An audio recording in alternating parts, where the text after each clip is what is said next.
মমতাজ বেগম জিন্দাবাদ, মমতাজ বেগম জিন্দাবাদ, খুশবু আজাদ জিন্দাবাদ, তানজিল হোসেন জিন্দাবাদ, রকিবুল হোসেন জিন্দাবাদ, রকিবুল হোসেন জিন্দাবাদ, তানজিল হোসেন জিন্দাবাদ, কংগ্রেস পার্টি, কংগ্রেস পার্টি জিন্দাবাদ।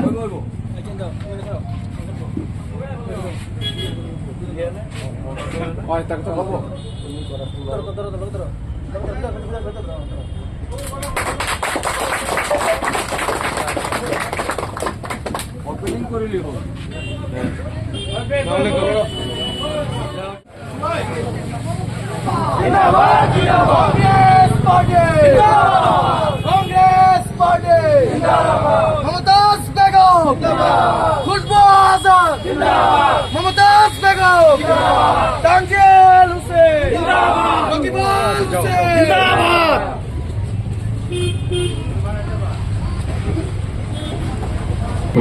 উক্ত পত্ৰক্ৰমে সাধাৰণভাৱে সমৰ্থন কৰিছো। শ্ৰদ্ধাৰ আমাৰ চামাগুৰি সমষ্টিৰ যুৱ নেতা তানজিল হোসেন ডাঙৰীয়া, ধৰাজান জিলা পৰিষদৰ কংগ্ৰেছী দলৰ মনোনীত প্ৰাৰ্থী মমতাজ বেগম ডাঙৰীয়ানী, ৰূপহী গাঁও পঞ্চায়তৰ কংগ্ৰেছ দলৰ মনোনীত প্ৰাৰ্থী আঞ্চলিক সদস্যৰ মনোনীত প্ৰাৰ্থী খুশবু আজাদ ডাঙৰীয়ানী, ৰূপহী ব্লক কংগ্ৰেছ দলৰ উপসভাপতি মুৰ্ছিদুল মাষ্টাৰ সাহেব, আঞ্চলিক পঞ্চায়ত হাতৰ চিনত আৰু আপোনাৰ ৱাৰ্ডৰ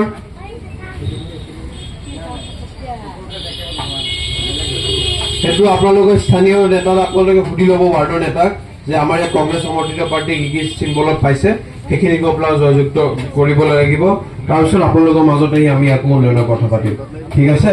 মই এইখিনিকে মই বক্তব্য সামৰি মাৰিছো। ধন্যবাদ। জয় অসম, জয় হিন্দ।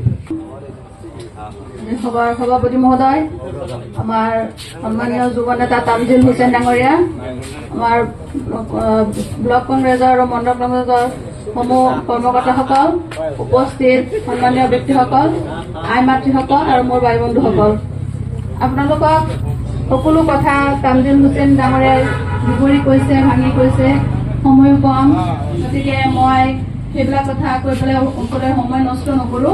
আমাৰ বেলেগ জেগাতো মিটিং আছে, গতিকে সকলোকে মই অনুৰোধ জনাওঁ যে অহা 7 তাৰিখে আপোনালোকে সকলোৱে ভোট কেন্দ্ৰত গৈ পেলাই আমাৰ কংগ্ৰেছ দলত জিলা পৰিষদৰ ভোটটো মমতাজ বেগম তথা মই নিজে আৰু এই আঞ্চলিক পঞ্চায়তৰ ভোটটো খুশবু আজাদক দি পেলাই আৰু ৱাৰ্ড মেম্বাৰতো তানজিল হোসেন ডাঙৰীয়াই কৈছে যিবিলাক আমাৰ কংগ্ৰেছ সমৰ্থিত প্ৰাৰ্থী আছে তেখেতসকলক ভোট দি পেলাই জয়যুক্ত কৰিব বুলি আশা ৰাখিলো। আৰু সকলোবোৰ প্ৰতিশ্ৰুতি তানজিল হোসেন ডাঙৰীয়াই দিছে যে আমাৰ উন্নতি কেনেকে দিব, চিলিণ্ডাৰটো কেনেকে কি কৰিব দামটো, গতিকে তেখেতে সম্পূৰ্ণ কথা কৈছে। আৰু তেখেতসকলৰ নিচিনা আৰু ৰকিবুল হোসেন ডাঙৰীয়াৰ নিচিনা নেতা যদি আমাৰ লগত থাকে তেতিয়াহ'লে জানে সামৰিক সমষ্টিৰ দায়িত্বটো লৈছে তেখেতে নিজে, নিশ্চয় আমি কাম কৰিবলৈ সুবিধা পাম বুলি আশা কৰিব পাৰি। গতিকে সকলোবোৰ কথা লক্ষ্য ৰাখি আৰু এটা কথা হ'ল যে মই আপোনালোকৰ ঘৰৰ ছোৱালী, আপোনালোকে জানে মমতাজ বেগম ক'লে ইয়াত মোক কম চিনি পায়, মম বুলি ক'লে সকলোৱে চিনি পায়, হয় নে নহয়? আমি একেটা সমাজৰ মানুহ, মোৰ মাৰ ঘৰ এইখিনি জেগা আমাৰ নিজৰ একেটা সমাজত পৰিছে, চাইদুৰা জিপি আৰু ৰূপহী জিপি মিলাই পেলাই এইটো জেগা হৈছে। গতিকে মই আপোনালোকৰ ছোৱালী 40 বছৰ ধৰি আৰু ৰূপহীৰ বোৱাৰী মই মাত্ৰ 20 বছৰ ধৰি, গতিকে প্ৰথম কথা হ'ল যে মই আপোনালোকৰ ঘৰৰ ছোৱালী হয়। গতিকে মোৰ কথা আপোনালোকে অলপ চিন্তা কৰিব, আপোনালোকৰ পৰা মই ভোট খুজি ল'ব লাগিব যে সেইটো মই নাভাবো। আপোনালোকে মোৰ হৈ পেলাই সকলোৰ পৰা ভোট খুজি মোক জয়যুক্ত কৰিব বুলি মই আশা ৰাখিলো। সকলোৱে মোৰ ঘৰৰ মানুহ, গতিকে দোৱা আশীৰ্বাদ কৰিব, সকলোৱে 7 তাৰিখে গৈ পেলাই আমাক ভোট দি পেলাই জয়যুক্ত কৰিব বুলি আশা ৰাখিলো। এইখিনি কৈ মোৰ বক্তব্য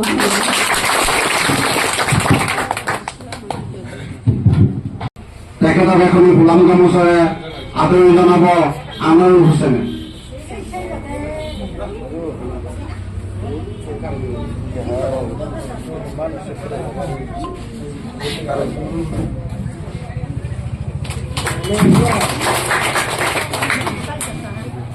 ইয়াৰ পিছত আমি আদৰণি জনাম NSUৰ ৰাষ্ট্ৰীয় কোষাধ্যক্ষ তানজিল হুছেইন ডাঙৰীয়া, তেখেতক এইখিনি ফুৰাণ গামোচাৰে আদৰণি জনাব ৰাজিবুল ইছলামে।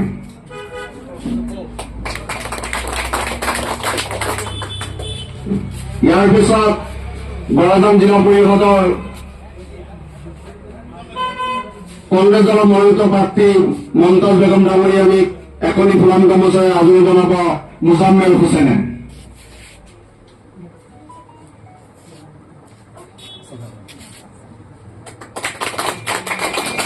ইয়াৰ পিছত ৰূপপুৰী গাঁও পঞ্চায়তৰ আঞ্চলিক সদস্য পদৰ মনোনীত প্ৰাৰ্থী কুলব আজাদ ডাঙৰীয়ানীক এখনি ফুলাম গামোচাৰে আদৰণি জনাব এমদাদুল হুছেইনে।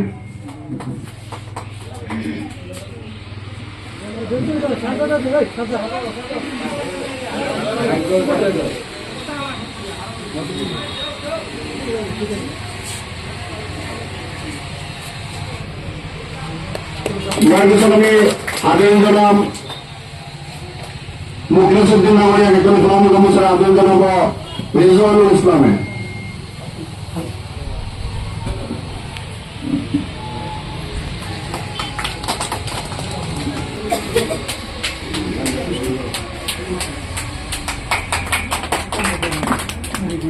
ইয়াৰ এজন স্থানীয় ব্যক্তি হবিবুৰ ৰহমান ডাঙৰীয়াক এখনি ফুলাম গামোচাৰে আদৰণি জনাব ৰিজৱানুল ইছলামে।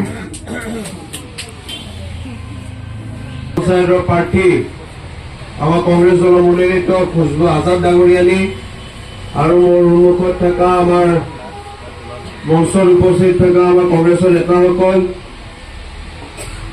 ব্লক কংগ্ৰেছৰ বিষয়ববীয়াসকল, NSU যুৱ কংগ্ৰেছৰ আমাৰ বিষয়ববীয়াসকল, সন্মুখত থকা আই মাতৃসকল, জ্যেষ্ঠ ব্যক্তিসকল, শ্ৰদ্ধা ৰাইজ, প্ৰথমতে ধন্যবাদ জ্ঞাপন কৰিছো যে আপোনালোকে মোক ইয়াত মাতি আনিছে আৰু এই কাৰ্যালয় উদ্বোধনী অনুষ্ঠানত মই থাকি মোৰ নিজকে বহুত ধন্য মই আৱেগ কৰিছো। আৰু আপোনালোকক মই বহুত দীঘলীয়া ভাষণ নাৰাখো, আপোনালোকক মই এটা কথা ক'ব আহিছো যে অহা 7 তাৰিখে আমাৰ যেতিয়া পঞ্চায়ত নিৰ্বাচনত ভোট দিব যাম, সেইদিনাখন আমি কংগ্ৰেছক কিয় ভোট দিব লাগে, বিজেপিক কিয় ভোট দিব নালাগে, আপোনালোকে আপোনালোকৰ জেগাত, ৱাৰ্ডত, বুথত, নিজৰ মণ্ডলত আপোনালোকে কংগ্ৰেছৰ কাৰণে প্ৰচাৰ কৰিব। এটা কাৰণে কৰিব যে বৰ্তমান এই বিজেপি চৰকাৰে আমাৰ সংখ্যালঘুৰ বিৰুদ্ধে এটা কলা আইন আনি দিছে। এই কলা আইনটো হ'ল ৱাকফ এমেণ্ডমেণ্ট এক্ট। ৱাকফৰ এই ৱাকফখন কি হয় আমি বহুতে জানো বা বহুতে নাজানো। এই ৱাকফখন এটা আমাৰ মুছলমানৰ কাৰণে এটা আইন হয়, এটা আইনো নহয়, এইটো এটা আমাৰ ব্যৱস্থা হয়। কেনেকে হয়, এতিয়া আমাৰ চবৰে মাটি আছে, ঘৰ আছে, হয়নে? মোৰ 5 বিঘা মাটি আছে, মই 1 বিঘা মই দান দিব বিচাৰিছো। সেই দান দিতে সেই দান দিয়া মাটিখিনি সেই মাটিখিনি আল্লাহৰ হৈ যায়।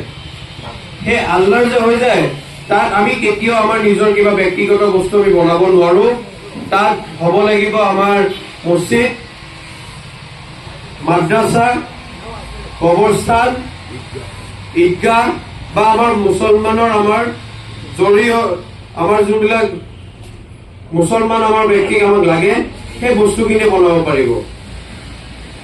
এতিয়া বিজেপি আপোনালোকক ক'ব বিচাৰিছো, অসমত চাগে এতিয়ালৈকে বা ভাৰতত মেইন কথাটো যোনটো এমেণ্ডমেণ্টখন, মেইন কথাটো কিয় কাৰণে কৰিছে জানে ৰাইজ? এই আমি নাম শুনিছো না এজন উদ্যোগপতি নাম মুকেশ আম্বানী।